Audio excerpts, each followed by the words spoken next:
46장입니다. 창세기 46장 1절부터 7절 말씀입니다. 저부터 한 절씩 교독하겠습니다. 이스라엘이 모든 소유를 이끌고 떠나 브엘세바에 이르러 그의 아버지 이삭의 하나님께 희생 제사를 드리니 그 밤에 하나님이 이 산 중에 이스라엘이 나타나 이르시되 야곱아 야곱아 하시는지라. 야곱이 이르되 내가 여기 있나이다 하매 하나님이 이르시되 나는 하나님이라 내 아버지의 하나님이니 애굽으로 내려가기를 두려워하지 말라. 내가 거기서 너로 큰 민족을 이루게 하리라. 반드시 너를 인도하여 다시 올라올 것이며 요셉이 그의 손으로 내 눈을 감기리라 하셨더라. 야곱이 브엘세바에서 떠났을 이스라엘의 아들들이 바로가 그를 태우려고 보낸 수레에 자기들의 아버지 야곱과 자기들의 처자들을 태우고 그들의 가축과 바다나라에서 얻은 재물을 이끌었으며 야곱과 그의 자손들이 다 함께 애굽으로 갔더라. 같이 읽겠습니다. 시작. 이와 같이 야곱이 그 아들들과 손자들과 딸들과 손녀들 곧 그의 모든 자손을 데리고 애굽으로 갔더라. 아멘. 말씀에 잠깐 기도하겠습니다. 아버지 하나님, 저희가 주님 앞에 나아갑니다. 찬양을 드리고 기도하고 이제 주님의 말씀에 귀를 기울입니다. 말씀이 들리게 하시고 말씀을 깨닫게 하시고 말씀대로 살게 하여 주옵소서. 예수님의 이름으로 기도합니다. 아멘. 성경을 가져오신 분은 성경을 들어주시고 성경이 없는 분은 오른손을 들고 한번 따라해 주시면 좋겠습니다. 이 성경은 하나님이 나에게 주신 말씀입니다. 하나님의 말씀은 능력이 있습니다. 하나님의 말씀은 나를 변화시킵니다.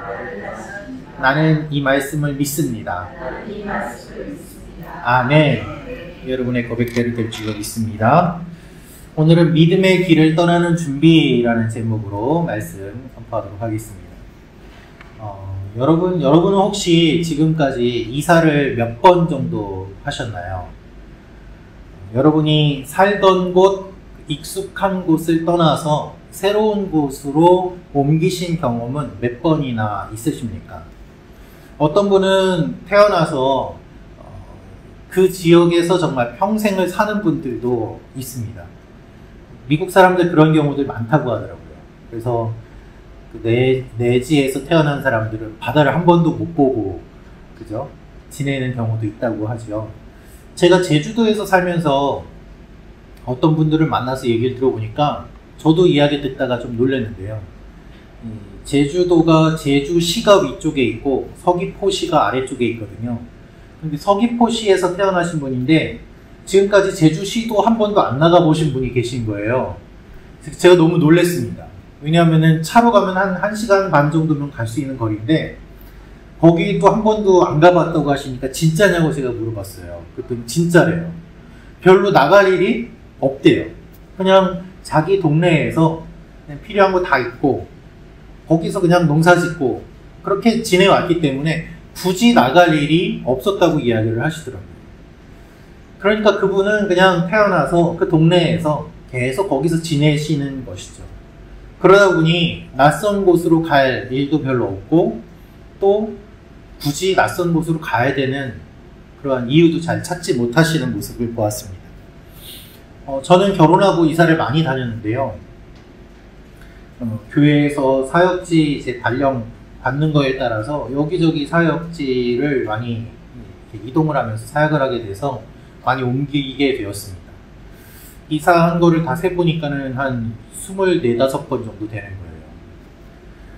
제가 또 일본어도 하니까는 한국뿐만 아니라 일본에서도 사역을 하게 되고 국제 이사도 여러 번 하게 되고 일본에서도 한 지역이 아니라 또 여러 지역에 다니면서 사역을 하게 돼서 이사를 하는 것이 여러 번 있었는데 신기하게도 이사는 적응이 잘 안 되더라고요. 이사는 할 때마다 힘들어요. 그렇게 많은 짐을 버리고 갔는데 또 이사를 하다 보면 또 그 짐이 어디서 났는지 그래서 와 그렇게 버렸는데 그만큼 또 샀나 싶은 생각도 들고 이게 여러 번 쌓이다 보면 와 정말 이사만 안 다녔어도 이사만 안 다녔어도 엄청나게 부자가 됐겠다는 생각도 막 들 정도로 이사를 다니는 것이 쉬운 일이 아닙니다. 우리가 지내던 곳을 떠나서 새로운 곳으로 가는 건 정말 쉽지 않은 일이죠. 그러나 떠나야 될 때가 있습니다. 하나님이 떠나게 하실 때가 있습니다. 그래서 성경을 보면은 아브라함 때부터 이 믿음이 유목민 믿음이에요. 노마드 믿음이라고 할 수 있는데 여기저기 떠돌아다니면서 처음에 하나님을 만났던 그 믿음이 성전 신앙이 되면서 마음이 바뀌게 되고 타락하는 모습들을 많이 보게 됩니다. 왜냐하면 성전을 중심으로 하면서 하나님을 생각하지 않고 오히려 더 성전을 중심으로 여기는 일들이 많이 일어났기 때문이거든요. 하나님이 옮겨라 하면 그냥 주저없이 텐트를 들고 옮겼던 광야에서의 그 훈련들, 그것이 우리가 아는 훈련인데요. 그 이전에 사실은 믿음의 조상들이 떠나는 훈련들을 했던 것들을 우리가 보게 됩니다. 창세기 말씀을 보면서 아브라함, 이삭, 야곱 이와 같은 사람들의 모습을 통해서 떠나는 모습들을 우리가 보게 되는데요. 오늘 말씀을 보면은 그 대표적인 인물이 바로 야곱임을 알 수 있습니다. 야곱은 이삭과는 달리 정말 많이 떠돌아다닌 사람입니다. 아버지를 속이고 형을 속이고 장자권을 얻음으로 말미암아 죽을 것을 피해서 외삼촌 집으로 도망을 가게 되고 거기에서도 여러 번 외삼촌에게 속으면서 갖은 고생을 하면서 지내다가 다시 아버지가 있던 그 땅으로 돌아오게 되고 거기에서 지내는 가운데 요셉이 죽은 것으로 여김을 받게 되고 여러 일들을 통해서 정말 말 그대로 굴곡지고 험난한 인생을 보내는데 그의 인생의 마지막 여정 가운데 지금 오늘 말씀을 우리가 읽었는데 이제는 이집트로 떠나야 되는 상황을 맞이하게 된 것입니다. 그가 원해서 이동을 하는 것이 아니라 먹을 것이 없어서 이동을 하게 되고 어쩔 수 없이 이동을 하게 되는데 더 큰 문제는 무엇인가 하면 그가 여기를 떠나는 것이 과연 옳은지 그의 마음속에 확신이 없는 가운데 떠나게 되었다는 것이 오늘 말씀의 배경인 것이죠. 아들을 만나기 위해 설렘과 두려움 속에서 이제 길을 떠나는데 이 길을 떠나는 준비를 하는 그의 모습을 통해서 하나님이 우리에게 무엇을 말씀하시는지 구체적으로 좀 보기를 원합니다. 먼저 우리가 알 수 있는 것은 떠나기 전에 그가 기도했다는 거예요. 우리 1절, 2절 말씀 같이 읽겠습니다. 시작. 이스라엘이 모든 존재들을 이끌고 떠나 그에게 이르러 그의 아버지 이삭에게 갔는데 희생제사를 드리니 그 밤에 하나님이 이상 중에 이스라엘에게 나타나 이르시되 야곱아 야곱아 하시는지라 야곱이 이르되 내가 여기 있나이다 하매.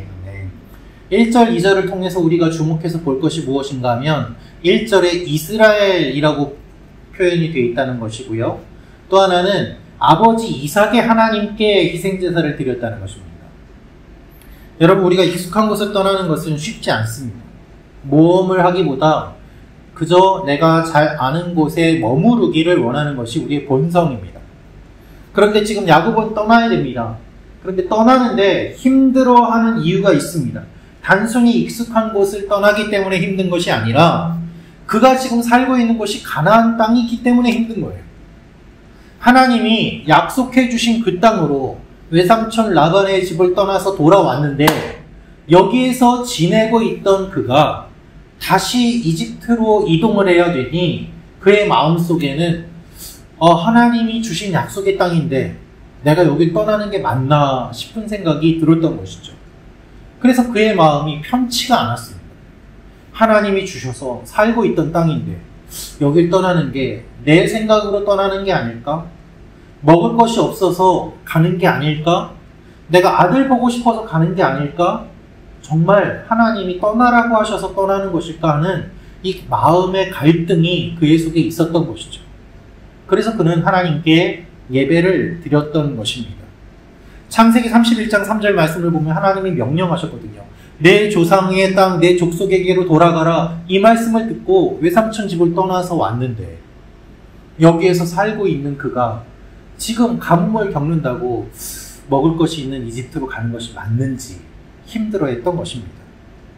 지금 살고 있는 땅을 떠나면 익숙한 곳을 떠나는 것임과 동시에 약속의 땅을 떠나는 것이니까 그의 마음은 더 어려웠던 것입니다. 여러분이라면 어떤 마음이 드시겠습니까? 그렇죠. 일단 발걸음을 옮기지만 그의 마음이 편치 않은데 그가 브엘세바에 왔을 때 하나님께 희생제사를 드리게 됩니다. 아브라함이 먹을 것이 없을 때 이집트로 갔었잖아요. 거기에서 자기 아내를 누이라고 속였습니다. 그는 실패했습니다. 하나님의 사람으로서 부끄러운 실패를 하고 이집트에서 나오게 된 경험이 있었습니다. 이집트로 가서 좋았던 일들이 별로 없었어요. 근데 야곱이 이집트로 지금 가야 되니까 그의 마음은 두려운 것이죠. 그리고 아브라함은 잠시 갔다가 돌아오기라도 했지만 자기는 이제 가면 언제 올지 모르는 상황이라서 더 불안합니다. 여러분, 우리의 삶에 새로운 일이 일어나면 불안해합니다. 두렵습니다. 특히 내가 익숙한 장소로 떠나는 것은 정말 쉽지 않은 일입니다. 더 나아가서 하나님이 주신 땅에 계속 있어야 되는 거 아닌가 하는 이 영적인 생각과 해석이 덧붙여지면 더 어렵습니다. 내가 하나님이 주셔서 지금 다니고 있는 회사인데 여길 떠나는 것이 맞나? 하나님이 주셔서 내가 지금까지 여기 있었는데 떠나는 것이 맞나? 내가 어쩔 수 없이 나오는 것이 맞나? 여러 가지 생각들이 들거든요. 야곱이 지금 이런 상황이었기 때문에 마음이 무거웠고 그래서 예배를 드렸는데 어디에서 예배를 드렸느냐? 브엘세바에서 드렸다는 거예요. 그 브엘세바는 어디일까요? 가나안 땅의 맨 아래쪽이에요. 브엘세바에서 몇 걸음만 더 나아가면 이집트예요.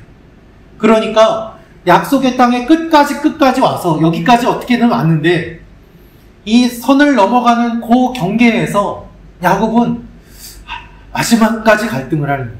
정말 여길 가는 게 맞나? 여기 좀 더 있어야 되는 거 아닌가? 그 가운데서 하나님께 희생 제사를 드렸다는 것입니다. 우리는 여기에서 야곱의 마음을 살펴볼 수 있습니다. 정말 하나님이 가라고 하는 게 맞나? 아직 늦지 않았는데, 아직 가나안 땅인데 그냥 여기서 돌아가는 것이 맞나? 하나님 뭐라고 말씀하실까? 여기까지 오면서 많은 고민을 하다가 하나님께 예배를 드리는 거예요. 여러분, 많이 고민하시기를 바랍니다. 많이 생각하시길 바랍니다. 그것이 나쁜 게 아니에요. 그것으로 끝이 아니라 그런데 거기에 기도하십시오.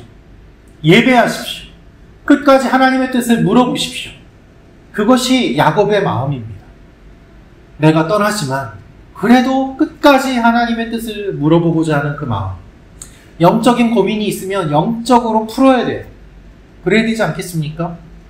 하나님이 보시기에 야곱의 이런 행동이 좋았기 때문에 1절에 야곱이 이끌고 떠났는데 야곱이라고 안 정하고 이스라엘이 모든 소유를 이끌고 떠났다고 되어 있어요. 이스라엘. 왜 하나님이 야곱이라고 안 하시고 이스라엘이라고 하셨는가? 이것은 야곱 개인의 문제가 아니라 하나님이 주신 약속의 사람의 문제요, 하나님이 주신 약속의 백성들의 일이기 때문에 이스라엘이 모든 소유를 이끌고 오라고 불러주시는 것입니다. 지금 이 한 민족의 사건이에요. 그런데 2절을 보면 하나님이 부르실 때 야곱아, 야곱아 부르시잖아요. 이것은 하나님 앞에서 야곱 한 개인이 1대1로 만나서 이야기를 해야 됨을 의미하는 것입니다. 여러분, 하나님이 불러주세요. 그 밤에 나타나시는데 야곱이 제사 드릴 때 바로 하나님이 나타나시면 얼마나 좋아요. 근데 제사 드릴 때는 안 나타나시고 그 밤에 나타나세요. 어두울 때, 시간이 지난 뒤에. 그런데 하나님이 야곱을 부르시는데 야곱이 대답합니다. 내가 여기 있나이다. 그는 하나님을 그 깊은 어둠 속에서도 끝까지 기다렸고 부르심에 응답을 하고 있는 것입니다. 여러분, 익숙한 곳을 떠나는 것이 왜 편하겠습니까? 억지로 떠나게 되는데 어떻게 편할 수 있겠습니까? 내가 원하지 않는데 그 자리를 이동하게 되면 얼마나 불편합니까? 정말 싫어요.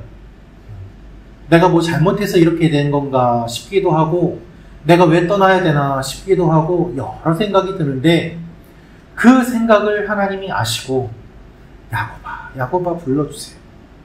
이스라엘이 아니라 너는 아직 야곱이야. 너의 그 연약한 부분 내가 안다 하시면서 2번 불러주시는 거예요. 하나님 앞에서 가식을 벗고 있는 모습 그대로 하나님이 불러주세요. 이스라엘이라고 불러주시기 그 이전의 모습, 야곱아, 야곱아.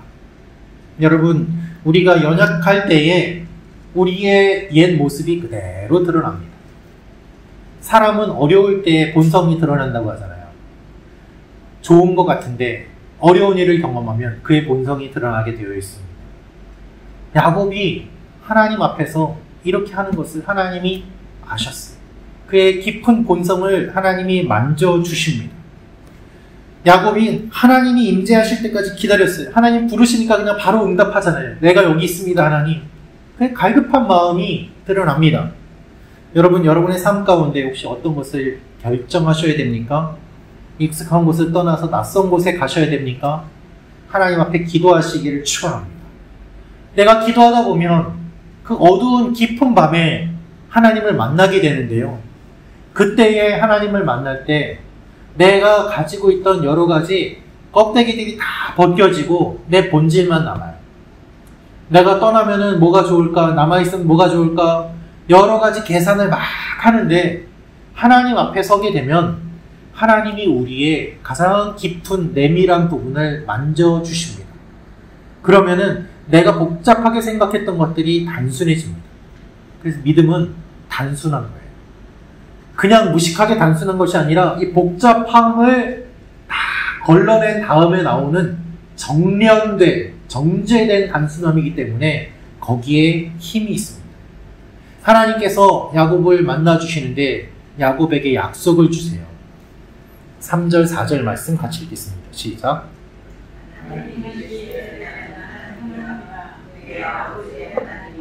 애굽으로 내려가기를 두려워하지 말라. 내가 거기서 너로 큰 민족을 이루게 하리라. 내가 너와 함께 애굽으로 내려가겠고 반드시 너를 인도하여 다시 올라올 것이며 요셉이 그의 손으로 내 눈을 감기리라 하셨다. 하나님이 무엇이라고 말씀하십니까? 하나님 먼저 하나님이 어떤 분인지를 소개해 주세요. 나는 너의 아버지의 하나님이다. 여러분 재밌죠? 예배를 드릴 때, 희생 제사를 드릴 때 아버지의 하나님께 제사를 드렸거든요. 그러니까 하나님도 나타나셔서 나는 너의 아버지의 하나님이다 라고 얘기를 해요. 아직 그가 믿는 그 하나님에 대해서 하나님은 거기에 맞춰서 설명을 해주시는 거예요. 왜 너의 하나님이라고 하지 않으셨을까? 야곱에게 신뢰를 주기 위함이에요. 조상들의 하나님, 그 약속을 주신 하나님이 바로 나다 라면서 야곱의 불안함을 잠재워 주시는 것이죠. 두려워하지 말라고 하십니다. 두려워하지 말라. 여러분, 하나님이 우리가 기도할 때 우리 마음속에 오셔서 주시는 거의 공통된 말씀이 있는데 그것이 무엇인가 하면 두려워하지 말라는 거예요. 여러분 기도해 보십시오. 기도에 깊이 들어가다 보면 하나님이 두려워하지 말라고 우리 마음을 만져주세요. 내 힘으로 감당할 수 없는 일들, 미래가 어떻게 될까 두려워하는 일들 하나님이 아십니다. 그리고 기도하는 가운데 내 마음이 착 가라앉고 정제되면서 하나님 두려워하지 말라고 하세요. 그러면 두려워하지 않으면 되는 거죠. 여러분 두려워하지 마시기를 축원합니다. 내가 거기서 너로 큰 민족을 이루게 하리라 약속을 주세요. 야곱은 많이 두려워하고 있었습니다. 그러니까 하나님이 그걸 아시고 두려워하지 말라고 하시죠. 어찌 안 두렵겠습니까? 낯선 곳에 가면 항상 두렵죠. 저도 사역지를 옮길 때마다 항상 두려운 마음이 있고 동시에 설레는 마음도 있었습니다. 제가 홍콩에 올 때도 그랬습니다. 그러나 하나님이 옮기게 하시면 가는 거예요. 그냥 가는 거예요. 두려워하지 말라 말씀하시고 인도하시면 거기 따라가면 돼요. 지금까지 했던 거는 지금까지 했던 거고 새롭게 인도하시는 건 또 거기 가면 되는 거예요. 나의 두려움과는 관계가 없어요. 그냥 하나님이 하시면 거기에 그냥 동참하면 되는 거죠. 여러분 버스를 타거나 비행기를 타거나 기차를 타거나 하실 때 내가 그 비행기를 탔습니다. 버스를 탔습니다. 기차를 탔습니다. 타고 나서 불안해요. 아 내가 정말 여기 가는 게 맞나? 아니 탔으면 끝이에요. 그냥 거기 가는 거예요. 내 기분에 관계없이 그냥 비행기는 거기까지 가요. 기차는 거기까지 가요. 그렇지 않습니까? 비행기 타다가 중간에 내려달라고 할 수 없잖아요. 그냥 가는 거예요. 목적지까지 가는 거예요. 하나님이 우리를 이끌어 가시면 내 두려움에 관계없어요. 내 두려움은 내 감정이고 하나님은 내 감정을 아시고 그리고 내 감정과는 관계없이 또 하나님의 역사가 이루어집니다. 그러니까 중요한 것은 하나님의 일에 동참하는 것입니다. 여러분 하나님의 일에 동참하시기를 축원합니다. 내 두려움에 관계없어요. 내 근심에 관계없어요.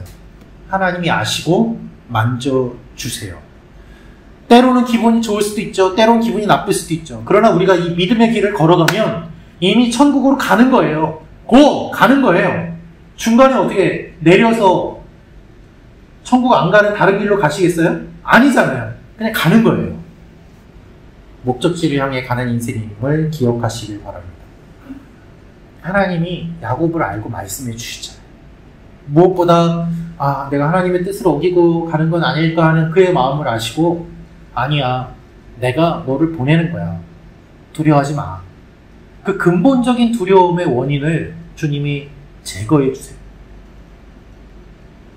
이방 땅인 애국을 향해서 가지만 두려워하지 않아도 됩니다. 왜 그럴까요? 하나님이 같이 가시니까. 할렐루야.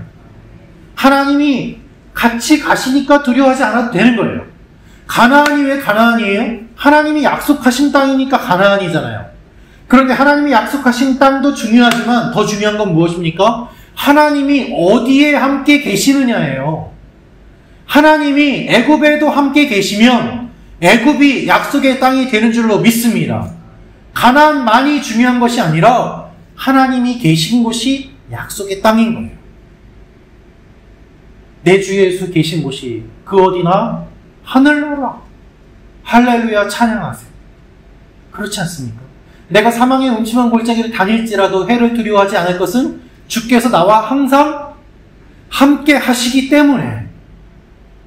그래서 지금 하나님의 이 메시지는 놀라운 메시지예요.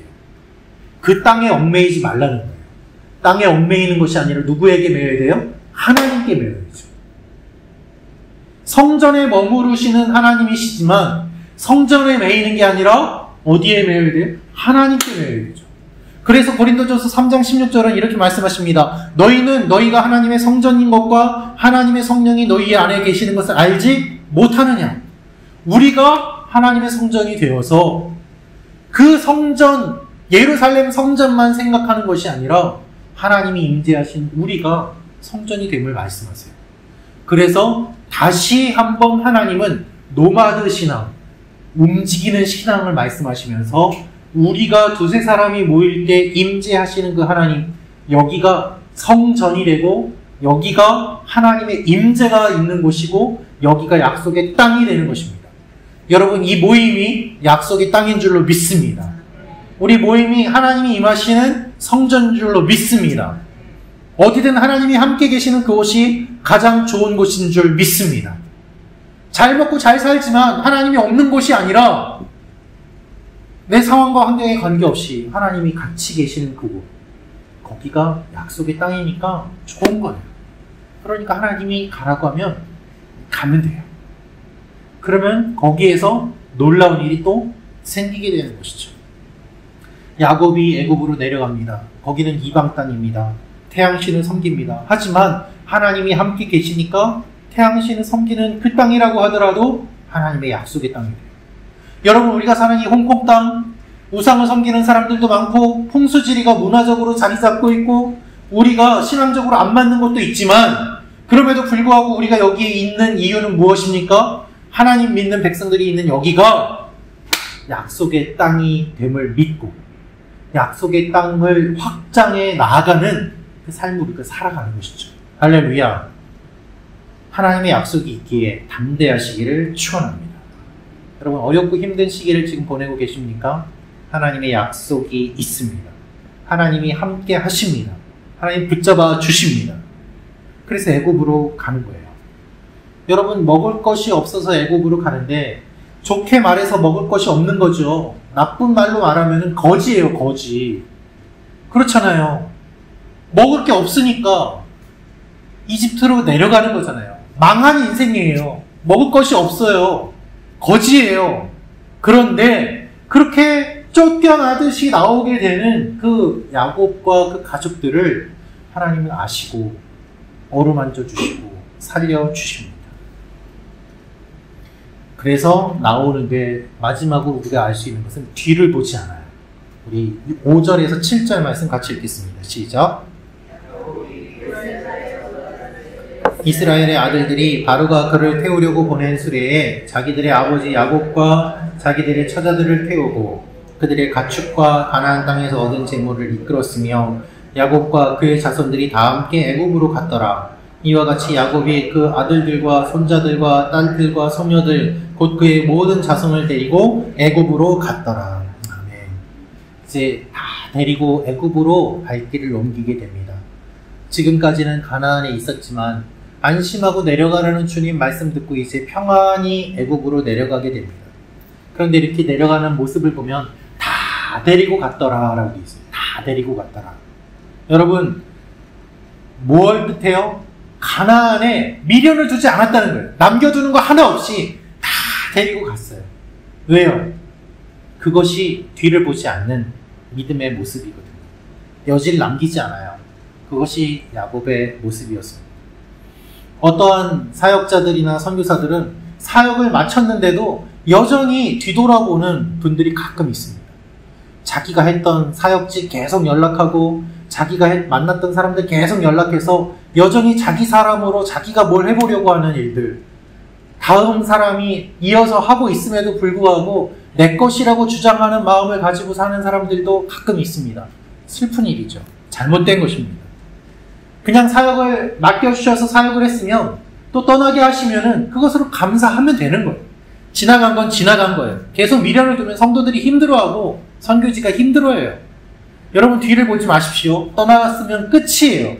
지나간 건 지나간 거예요. 못 돌아가요. 우리는 뒤를 돌아보다가 슬픈 결말을 맞이한 유명한 사람을 알지 않습니까? 롯의 아내죠. 뒤돌아보다가 소금 기둥이 됐어요.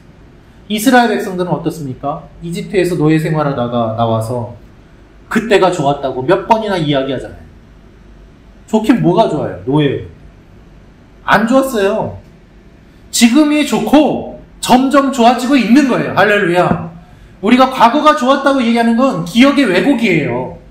안 좋았던 것들 너무 많았습니다. 그 시대를 지내면서 그때도 힘들어 했잖아요. 어려운 일들이 있었잖아요. 눈물 흘렸잖아요. 근데 뭐가 좋았습니까? 뭐가 그렇게 좋았어요? 왜 그렇게 자꾸 뒤를 가려고 합니까?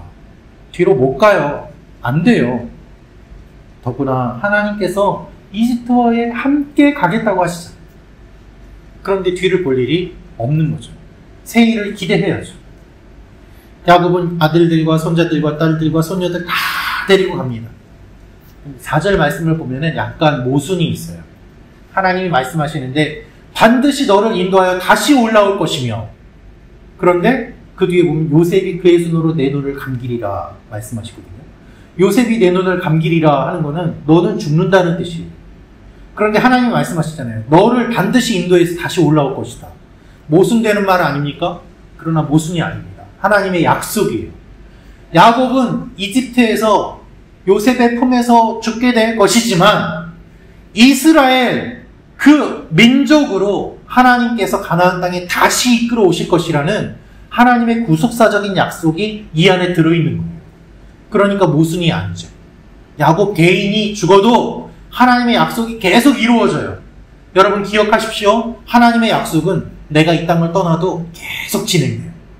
그래서 우리가 그것을 믿고 기도를 계속 심는 거예요. 그러면 내 자손들이 그 약속을 계속 받게 되고 그 열매를 계속 받게 돼요. 내 때에 이루어지지 않아도 괜찮아요. 그것이 하나님의 약속이기 때문입니다. 야곱 개인의 인생은 끝나지만 그 자손들을 통해서 이루어진 하나님의 일들이 놀랍게 이루어지면 우리는 보지 않습니까? 여러분 기억하십시오. 하나님은 여러분에게 복을 주십니다. 큰 복일수록 긴 시간이 필요합니다. 그래서 내가 열매를 다 먹지 않아도 내 자손들이 그 열매를 먹도록 하나님 풍성하게 이끌어 주십니다. 그래서 계속 기도하는 것이죠. 야곱 개인은 이제 미련이 없어요. 하나님께 맡겨요. 그러니까 떠나요. 그는 못 돌아와도 몇백 년 뒤에는 그 자손들이 엄청나게 번성해서 돌아올 것을 하나님이 약속하십니다. 긴 시간이지만 하나님에게는 금방이니까 하나님이 이 말씀을 주신 거예요. 제가 일본 선교에 대한 비전을 품고 나눌 때마다, 사역하면서 이야기를 나눌 때마다 사람들이 이야기를 했습니다. 일본은 선교사의 무덤이라는데 안 힘들어요? 괜찮아요? 저는 그런 이야기를 들을 때마다 이렇게 얘기했습니다. 선교사의 무덤이면 가서 죽으면 되죠. 뭐 어려워요? 가서 죽으면, 또 죽고 또 죽으면 거기서 썩어서 거름이 되면 땅이 비옥해지겠죠. 그럼 하나님께서 언젠가 또 열매를 맺으시겠죠. 선교사의 무덤인 게 뭐 그렇게 중요합니까? 하나님 보내시면 가는 거고 아니면 아닌 것이고, 어디든지 하나님께서 보내시는 곳에 순종하며 가는 그것이 중요하죠. 내가 하는 것이 무슨 일이 유익이 있겠습니까? 지금 하는 것이 어떻게 바로 열매를 맺겠습니까? 아니에요. 하나님은 그렇게 하지 않으세요. 내가 열매를 먹으려고 하니까 문제요. 내 열매를 다른 사람이, 다음 세대가, 수많은 사람들이 먹을 수 있도록 하는 것, 그것이 영적인 원리인 것이죠. 하나님께서 오늘 여러분에게 익숙한 곳을 떠나라고 하실 수 있습니다. 여러분 기도하고 결단하십시오. 그리고 하나님께서 여러분을 만지시고 이끌어 가심을 기대하십시오. 뒤를 볼 필요 없이 지금이 제일 좋고 더 좋아질 거예요. 여러분 우리 교회 더 좋아질 줄로 믿습니다. 더 부흥할 줄로 믿습니다. 우리 자녀들 더 좋아질 줄로 믿습니다. 우리 자녀들이 나보다 더 잘 살 거예요. 우리 자녀들이 나보다 더 믿음 좋을 거예요. 우리 자녀들이 나보다 더 번성할 거예요. 그것이 하나님이 나를 이 시간에 기도하라고 이 자리에 불러주신 이유입니다. 할렐루야. 계속해서 우리가 이 영적인 원리를 기억하며 주님 앞에 나아가기를 주님의 이름으로 축원합니다.